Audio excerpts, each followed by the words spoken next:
Hello, my name is Tsolakidi, and today I'm about to present to you the phenomenon called Coanda effect. So when a free jet of air entrains molecules of air from its immediate surroundings, causing an asymmetrical tube or a sleeve of low pressure around the jet, the resultant forces from this low pressure end up balancing any perpendicular flow instability, and the jet ends up traveling in a straight line. However, if a solid surface is placed close and approximately parallel to the jet, then the entrainment and the removal of air from between the solid surface and the jet causes a reduction in air pressure on that side of the jet that cannot be balanced as rapidly as the low pressure region on the open side of the jet. The pressure difference across the jet causes the jet to deviate towards the nearby surface and then adhere to it. The jet adheres even better to curved surfaces because each small incremental change in the direction of the surface brings about the effects described for the initial bending of the jet towards the surface. If the surface is not too sharply curved, example like a cylinder, then under the right circumstances, it can adhere to the surface even after flowing 180 degrees around the cylinder surface, and thus it can travel in a direction opposite to its initial direction. The initial Coanda experiment affected the jet that was ejected from a nozzle without a gap to a connected plate, but later studies showed that the Coanda effect is not limited to attached deflection surfaces. Instead, the Coanda effect was found to function even when the deflection surface was placed away from the nozzle. The main factors that affect the Coanda effect are the shape of the obstacle, the size and diameter of the obstacle, the size of the nozzle, the velocity of the air jet, the surface of the obstacle, and the jet's temperature. In our experiment, we also took into consideration the distance between the nozzle and the obstacle, and the distance between the obstacle and the wind meter. So if the surface is curved, then part of the jet falls at an angle and Coanda effect is observed. If the surface is rectangular, however, then the jet is perpendicular to the whole side of the object and the bigger part is reflected back. So in this case, there is no visible Coanda effect.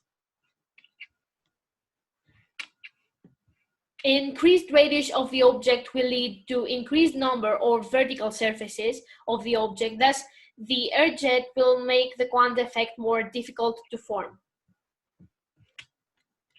These are the instruments that we used in our experiment. We used cylinders of different radius and a rectangular object, a wind meter, and a hair dryer used as a jet generator. So without using any object, the air jet reached 4.7 meters per second at a distance of 34 centimeters and a nozzle of 0.7 centimeters. In our first experiment, the constants were the temperature, the distance between the nozzle and the wind meter, the size of the nozzle, the surface of the object, the size, the diameter of the object, and the velocity of the air jet. Our variable was the shape of the obstacle. We used a cylindrical and a rectangular one. In our second experiment, we kept constant the temperature, the distance between the object and the wind meter, the distance between the nozzle and the object, and the velocity of the air jet, the size of the nozzle, the surface of the object, and the shape of the object. Our variable was the size of the object. So in our first experimental results, when using the rectangular object, the measurement of the airflow behind the object was 0, so there is no Coanda effect.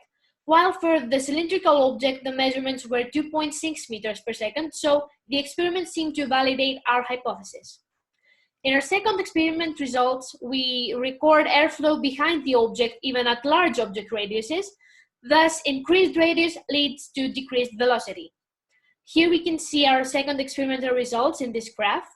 We can see that there is a declination of the velocity of the air jet behind the obstacle when the increasing radius of the object.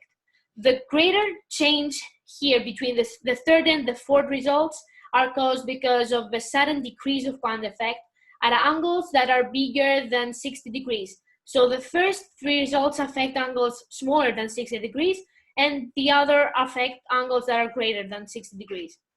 So our conclusions are that rectangular surfaces don't lead to Coanda effect. Round surfaces are perfect for observing Coanda effect. Decreased radius of cylinders form better the Coanda effect. Increased radius of an obstacle tend to reduce the Coanda effect, and our ideal case would be to have a round surface with very small radius.